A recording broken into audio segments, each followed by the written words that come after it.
ഈ ഉപതെരഞ്ഞെടുപ്പിൽ communist democratic പാർട്ടിക്കെതിരെ NSPയുടെ സ്ഥാനാർത്ഥിയായി രാമനുണ്ണി തന്നെ മത്സരിക്കാനുള്ള സാധ്യത ഏറി വരികയാണ്. എന്തു പറയുന്നു? വർഗവഞ്ചകരെ മുഖം നോക്കാതെ രക്തബന്ധം പോലും നോക്കാതെ എതിരിട്ട പാരമ്പര്യമാണ് കമ്മ്യൂണിസ്റ്റുകൾക്കുള്ളത്.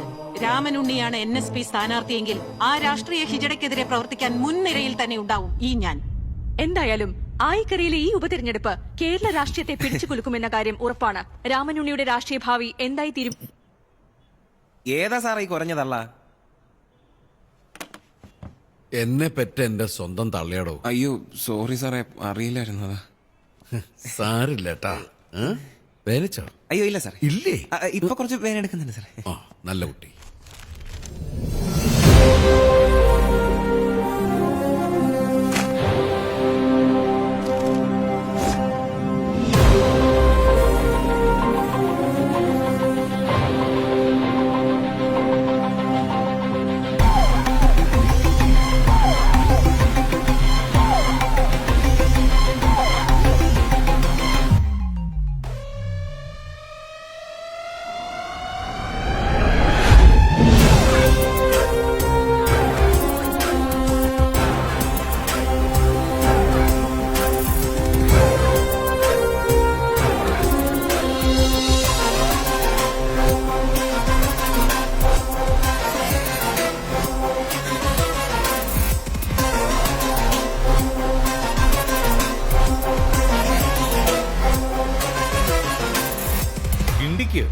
തൽക്കാലം അതെങ്കിൽ അത് ഓടിക്കാൻ വിശ്വസിക്കാൻ കൊള്ളാവുന്ന ഒരു ചെക്കനെ കൂടെ പറഞ്ഞു വിടണേ. കൂടെ ഒരു 50 റുപ്യ. കാശിന് കാശ് തന്നെ വേണ്ട റൗത്തരെ. പൊളിറ്റിക്സ് അല്ലേ, വീട്ടിൽ നിന്നുകൊണ്ട് ചെലവാക്കാൻ പറ്റൂ. ബാറൊക്കെ ഉണ്ടായിരുന്നപ്പോ ഇത്രയ്ക്ക് ടൈറ്റ് വന്നിട്ടില്ലെന്ന്. ഇതിപ്പോ കുരങ്ങൻ ആ പൂരിതലായി പോയി. എന്ത് ഉറപ്പിക്കാനൊന്നുമില്ല. ബൈ ഇലക്ഷന് രാമനുണ്ണി തന്നെ. രാമനുണ്ണി സാർ തന്നെയാണ് NSPയുടെ കാൻഡിഡേറ്റ്. അതൊക്കെ പറയേണ്ടവര് പറയേണ്ടപ്പോ പറഞ്ഞോളൂ. താൻ കണ്ണുപൂട്ടി കാശ് ഇറക്ക റൗത്തരെ. എന്താണ്? ജയ് ഹിന്ദ്. നമസ്കാരം, ഞാൻ TC തോമസ് ചാക്കോ, യൂത്ത് വിങ്ങിന്റെ സ്റ്റേറ്റ് ജനറൽ സെക്രട്ടറിയാ. 9-1. അയ്യോ അതല്ല, 9 ജനറൽ സെക്രട്ടറിമാരുണ്ട്, അതിലൊരാ. ഓ, സാഗർ സാറ് ഡെപ്യൂട്ടി ഇതാണ്. ഈ NSPയുടെ രീതികളൊക്കെ സാറിനൊന്ന് പറഞ്ഞ് മനസ്സിലാക്കി തരാൻ. പാപ്പാന്റെ റോളാണ് എനിക്ക്. സാറ് അനുസരണക്കേടൊന്നും കാണിക്കല്ലേ. TC, ഓ നമുക്ക് ഈ സാറ് വിളി അങ്ങോട്ട് ഒഴിവാക്കാം. ഈ പാട്ടിലെ സാറെ വിളിയൊക്കെ ആപേക്ഷിക്കുകയാണ് സാറേ. മേളിലേക്ക് വന്ന അല്ലെങ്കിൽ വരാനുള്ളൊരു സാധ്യത തെളിഞ്ഞ അപ്പൊ തുടങ്ങും സാറേ വിളി. അല്ലെങ്കിൽ പിന്നെ ഈ മോനെ കുട്ടാ പൊട്ടാന്നൊക്കെ ആയിരിക്കും. അപ്പോ വിളി എപ്പോ വേണമെങ്കിലും മാറാം. പേടിക്കണ്ട, തന്തയ്ക്ക് വിളി ഉണ്ടാവില്ല. അഹിംസ അഹിംസ. കൊള്ളാം, ഇത് വേണം. ഈ ചിരി വേണം എപ്പോഴും മുഖത്ത്. ആ സ്ഥിരം കോൺസ്റ്റിപ്പേഷൻ പിടിച്ച ഭാവം ഇന്ന് മുതൽ അത് വേണ്ട. സാറേ അളവൊക്കെ ഓക്കെ അല്ലേ? എന്നാ ഞാൻ പോട്ടെ. ഓ സാറേ അതവറാ. അത് എന്താ സാറേ? ഇതൊക്കെ വേണം. വേണം. മജുനോട് ഒന്ന് വിളിക്കാൻ പറ.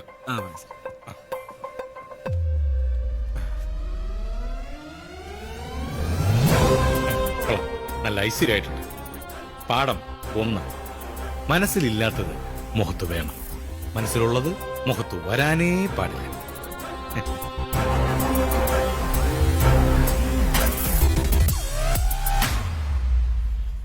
എത്ര മണിക്കാ കോർ കമ്മിറ്റി മീറ്റിംഗ്? മീറ്റിംഗ് 10 മണിക്കാണ്. പക്ഷെ സാറ് 10:30 എത്താവും. പ്രസക്തി കൂടും. ഓ, പാഠം 2 അല്ലേ? കറക്റ്റ്. എല്ലാം അറിഞ്ഞിരിക്കണമല്ലോ. ദുശീലം വല്ലതും ഉണ്ടോ? ഉണ്ടായിരുന്നു, ഇപ്പൊ നിർത്തി. അടി. കമ്മ്യൂണിസം. മജീദ പറ.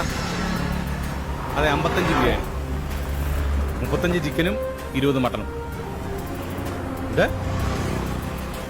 ഓ, ഇതിലെങ്ങനെ ലാഭം നോക്കണ്ട മജീദ്. ഇത് കോർ കമ്മിറ്റി മീറ്റിംഗ് അല്ലേ? ജില്ലാ കൺവെൻഷനാ വരാൻ പോകുന്നത്. അതിന് 2500.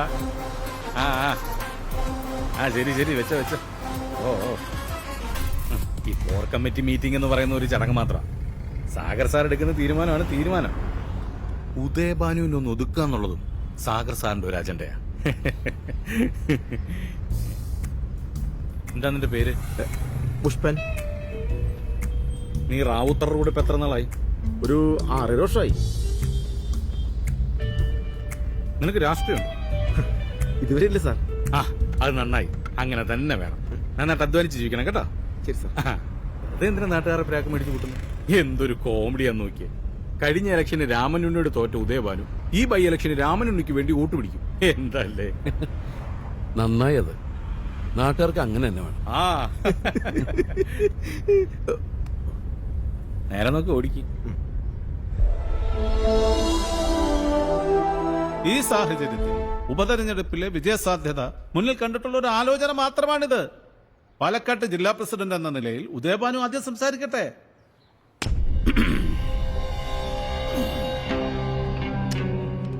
ഇത് ഞാനൊരു അലങ്കാരത്തിന് കൊണ്ട് നടക്കണതല്ല.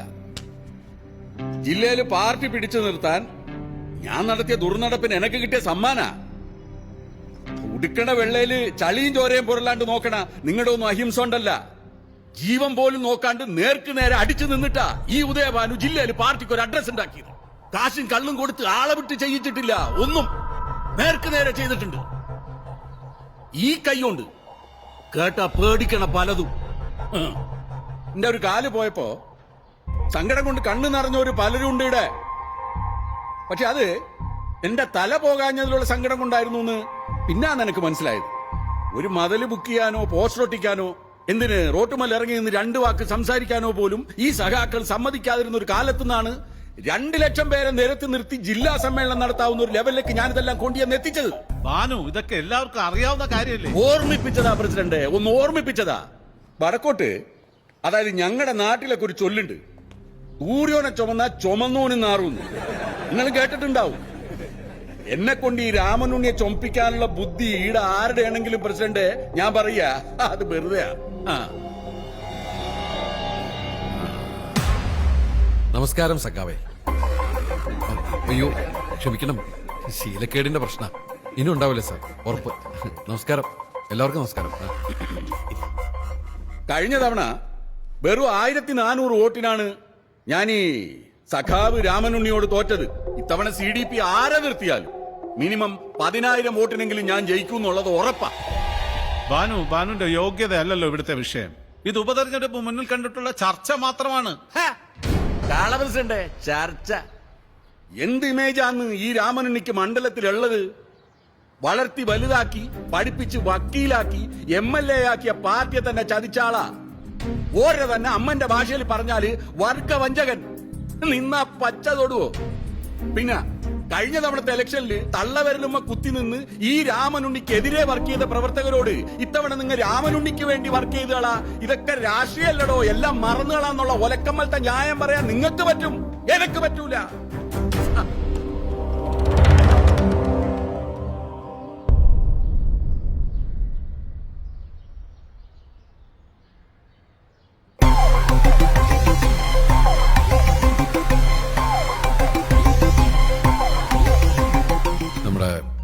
ഭാനുസാറിന്റെ സങ്കടം കേൾക്കുമ്പോൾ വല്ലാത്തൊരു ചമ്മലുണ്ട് എനിക്ക് ഇവിടെ ഇങ്ങനെ നിൽക്കാൻ. വീട്ടിലുള്ളവർക്ക് കുടിക്കാൻ കഞ്ഞിയിലാണ്ടിരിക്കുമ്പോൾ വന്നു കയറിയവന് ബിരിയാണി കൊടുക്കാൻ തീരുമാനിച്ച ആർക്കായാലും സങ്കടം ഉണ്ടാവും, അതിൽ തർക്കില്ല. പക്ഷെ സാർ, ഞാൻ ബിരിയാണി ചോദിച്ചിട്ടുമില്ല, എനിക്ക് തരാന്ന് ഇവിടെ ആരും പറഞ്ഞിട്ടുമില്ല. പക്ഷെ ഒന്നുണ്ട്, എന്നെ ഈ പാർട്ടിയിലേക്ക് ക്ഷണിച്ചതാണ്. ഞാനിവിടെ ഒരു അഭയാർത്ഥിയല്ല. സംസാരിക്കുമ്പോൾ ആ പരിഗണന എനിക്ക് കിട്ടണം. ഇനി ഞാൻ CDP ചതിച്ച കഥ. ഞാൻ പഠിച്ചത് ഒരു സർക്കാർ മലയാളം മീഡിയം സ്കൂളിലാണ്. എന്റെ അമ്മ ബീഡി തീർത്ത് കിട്ടിയ കാശിന്ന് പാർട്ടിയുടെ ലെവിയും അടച്ച് മിച്ചം വന്ന കാശുകൊണ്ടാണ് ഞാൻ പഠിച്ചത്. വക്കീലായി എൻറോൾ ചെയ്യാൻ കോട്ടും ഗൗണൊക്കെ വാങ്ങിച്ചത് ബീഡി തൊഴിലാളി സഹകരണ സംഘത്തിൽ നിന്ന് എന്റെ അമ്മ ലോൺ എടുത്ത 10,000 രൂപ കൊണ്ടാ.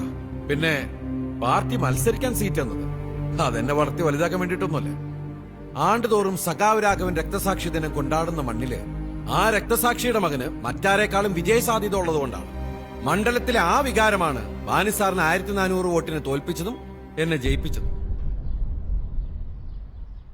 എനിക്ക് വേണ്ടി വോട്ട് ചോദിക്കാൻ ഭാനുസാറിന് ബുദ്ധിമുട്ടുണ്ടാവും, എന്നാ ഭാനുസാറിന് വേണ്ടി വോട്ട് ചോദിക്കാൻ എനിക്ക് ഒരു ബുദ്ധിമുട്ടുമില്ല.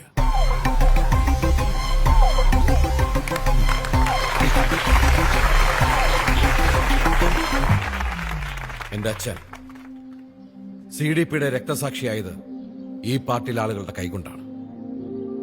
എന്നിട്ടും ഈ പാർട്ടിയിലെ കതറിട്ടെന്ന് പ്രവർത്തിക്കാൻ എനിക്കൊരു ബുദ്ധിമുട്ടില്ലാത്തത് ഇത് ഇന്നത്തെ രാഷ്ട്രീയമാണ്, അതിലൊരു തെറ്റൂല എന്നുള്ള എന്റെ വിശ്വാസമാണ്. ജയ് ഹിന്ദ്.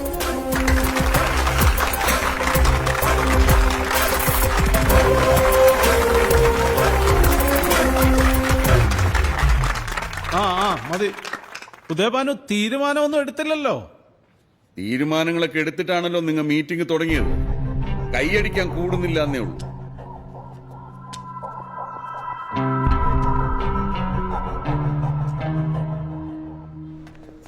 ശരി സാർ. ആ ശരി. സാർ പ്രകടനം അങ്ങനെ. ഓ നന്നായിരുന്നു. തന്റെ കോച്ചിങ് ആയിരുന്നല്ലേ? സാർ ഒരു കാര്യം ഏൽപ്പിച്ചാ ഞാനത് വൃത്തിയായിട്ട് ചെയ്യണ്ടേ? കൊള്ളാം. ഔദ്യോഗിക പ്രഖ്യാപനം നാളെ ഉണ്ടാവും തന്റെ സ്ഥാനാർത്ഥിത്വത്തെ പറ്റി. ഈ പുറത്ത് പ്രസംഗിക്കുമ്പോഴും പാർട്ടി യോഗങ്ങളിലും നേരത്തെ പറഞ്ഞ കാര്യങ്ങൾ ഹൈലൈറ്റ് ചെയ്യണം. മലയാളം മീഡിയം സ്കൂള്, തന്റെ അമ്മയുടെ വീട് തെറുപ്പ്. സാർ അത് കുറച്ചുകൂടെ സഭ്യമാക്കി പറയാവോ? കേട്ടിട്ട് തെരു പറയാണോ എന്നൊരു തോന്നുന്നു. അപ്പൊ തന്റെ അമ്മയുടെ ജോലിയായ ബീഡി തെറുപ്പ്, സഹകരണ സംഘത്തിന്റെ വായ്പ, ഇതൊക്കെയാണ് ഹൈലൈറ്റ് ചെയ്യേണ്ടത്. കുറച്ചും കൂടെ ഇമോഷണൽ ആവാം, കണ്ണൊക്കെ നിറയണം. സാർ അത് ഞാൻ ഏറ്റു. പൊട്ടിക്കരഞ്ഞിരിക്കും. വെരി ഗുഡ്, നന്നായി. എന്തും നമുക്ക് ഓട്ടാക്കണം, എന്തും. നെഞ്ചത്തടിച്ച് കരയണം. വേണ്ട, നാട്ടുകാരെ ചിരിപ്പിക്കലല്ലോ നമ്മുടെ ഉദ്ദേശം. വാ, കുറെ കാര്യങ്ങളുണ്ട്, വാ.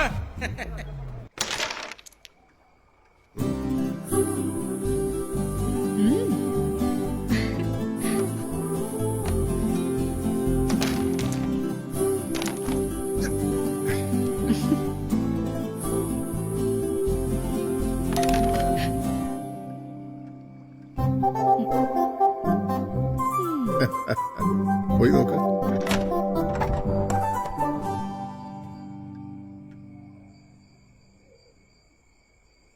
മാധവൻ സാറല്ലേ? അച്ഛാ, യു വൺ. കേറി വന്നോളൂ. നമസ്കാരം. താൻ എനിക്കൊരു കുപ്പി വോഡ്കയും കൊണ്ടാ വന്നിരിക്കുന്നത്. അയ്യോ സോറി, അറിയില്ലായിരുന്നു. വാങ്ങിപ്പിക്കാം. ഏയ്, നിങ്ങളിപ്പോ വന്നതുകൊണ്ട് അച്ഛനൊരു കുപ്പി വോഡ്ക കിട്ടിയെന്നാ ഉദ്ദേശിച്ചത്. ഒരു ബെറ്റ്. കോളംനിസ്റ്റ് ആണല്ലോ, ആലങ്കാരികമായി പറഞ്ഞതാ. ഒരാഴ്ച മുമ്പാ താൻ എന്നെ കാണാൻ വരുമെന്ന് ഞാൻ. ഇന്ന് രാത്രി 8 മണിയായിരുന്നു ഡെഡ് ലൈൻ. അതിനുമുമ്പ് താൻ എത്തി. നോക്ക്.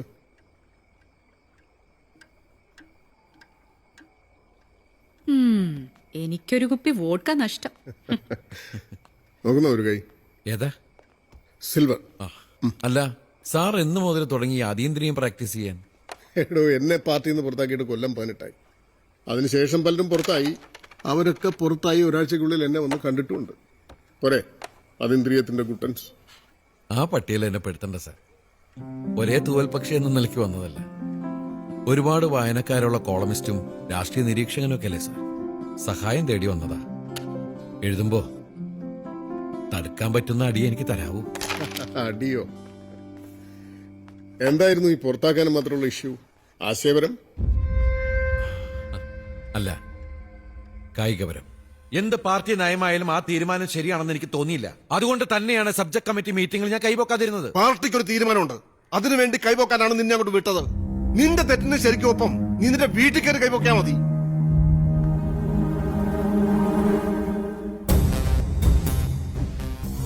ഈ ജില്ലയിൽ രക്തസാക്ഷിത്വം എന്ന് പറയുന്നത് വണ്ടി ഇടിച്ച് മരിക്കുന്ന പോലെയാ. നോക്കിയും കണ്ടും നടന്നില്ല പറ്റുന്ന ഒരു അപകടം. അതിന് പാർട്ടി കൊടുക്കുന്ന ഒരു കോമ്പൻസേഷൻ വായനശാലയ്ക്കോ സമ്മേളന പന്തലിനൊക്കെ രക്തസാക്ഷിന്റെ പേരിടും. നിനക്ക് കിട്ടിയ കോമ്പൻസേഷൻ ഒരുപാട് വലുതാ, അസംബ്ലി സീറ്റ്. അതുകൊണ്ട് കൂടുതൽ സിദ്ധാന്തം ഒന്നും ഇങ്ങോട്ട് സപ്ലൈ ചെയ്യണ്ട. സിദ്ധാന്തത്തിന്റെ ശീലക്കേട് കുറച്ചുണ്ടായിരുന്നു നിന്റെ അച്ഛന്. ഉൾപാർട്ടി സമരം ഇരുട്ടത്താരുടെയോ കത്തിക്ക് തീർന്നുകൊണ്ട് കൂടുതൽ സഹിക്കേണ്ടി വന്നില്ല. പാർട്ടിയിൽ ഇപ്പൊ റേഷനാ. ഒരു വീട്ടിൽ നിന്ന് ഒരു രക്തസാക്ഷി മതി.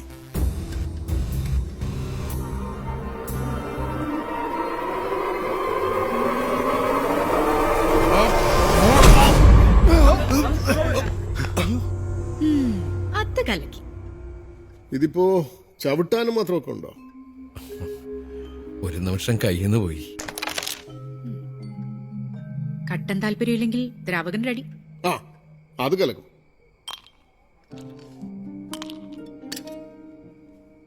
കഴിക്കൂ. ഇല്ല, ഇതുവരെ ഇല്ല. എന്നാ പിന്നെ ഇനിയാവാം. ഞാനും ഈ പുറത്താക്കിയതിന് ശേഷമാണ് തുടങ്ങിയത്. അത് ഈ ഡിപ്രഷൻ കൊണ്ടൊന്നും അല്ല കേട്ടോ. ഈ അടുപ്പക്കാരൊക്കെ പാർട്ടിക്കാരായതുകൊണ്ട് പുറത്താക്കിയപ്പോ ഞാൻ ശരിക്കും ഒരു യത്തീംഖാന ബ്രാൻഡ് അനാഥനായി. മിണ്ടാനും പറയാനൊന്നും ആരുമില്ലാതെ ഈ പാർട്ടി കമ്മിറ്റി മിനിറ്റ്സ് മാത്രം എഴുതി ശീലമുള്ള എന്നെ കൊണ്ടൊരു കോളം എഴുതിക്കാൻ തയ്യാറായി. മറ്റേ തള്ളപ്പത്രമേ. വേണ്ടി വന്ന എഴുത്തച്ഛനാക്കുന്നായിരുന്നു അവരുടെ വാശി. ആ ഈ ബൂർഷ്വാ സെറ്റപ്പ് ഒന്നും എന്റെ വകയല്ല, ഇവളുടെ സമ്പാദ്യ. പ്രായം കൂടി കൂടി വരിക. വിവാഹ വിരോധി. പുരുഷ വിരോധിയല്ല. ഹോ, ഭാഗ്യം. തനിക്കറിയാവോ, പുറത്താക്കിയപ്പോ എന്നെ വിളിച്ചതാ NSPയിലേക്ക്. പക്ഷെ സ്വന്തം തന്തയെക്കുറിച്ച് അഭിമാനം ഉള്ളതുകൊണ്ട് ഞാൻ പോയില്ല. എത്ര നൈസായിട്ടാ സാറിന്റെ തന്തയ്ക്ക് വിളിച്ചത്.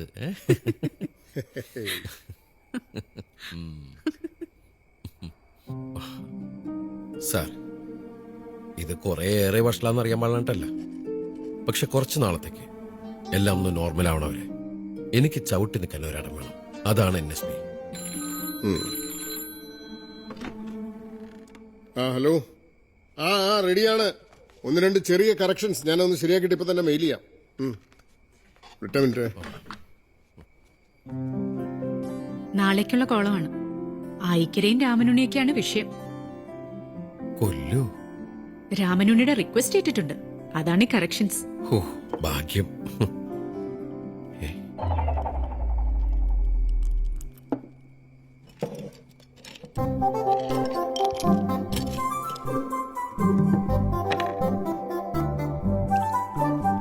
ചോദിച്ചില്ല. പേരല്ലേ? ഹെലന. ആ, എന്ത് ചെയ്യണു? ആർക്കിടെക്ട്. പക്ഷേ കെട്ടിടം കെട്ടലല്ല. പിന്നെ അത് കണ്ടോ, ചാനൽ റിയാലിറ്റി ഷോകൾക്കുള്ള ഫ്ലോ ഡിസൈനിങ്, ആർട്ട് ഡയറക്ഷൻ. എന്റെ സ്വഭാവം നല്ലതായതുകൊണ്ട് അധികം നിലനിൽപ്പുണ്ടായില്ല. നൈസ്. Thank U.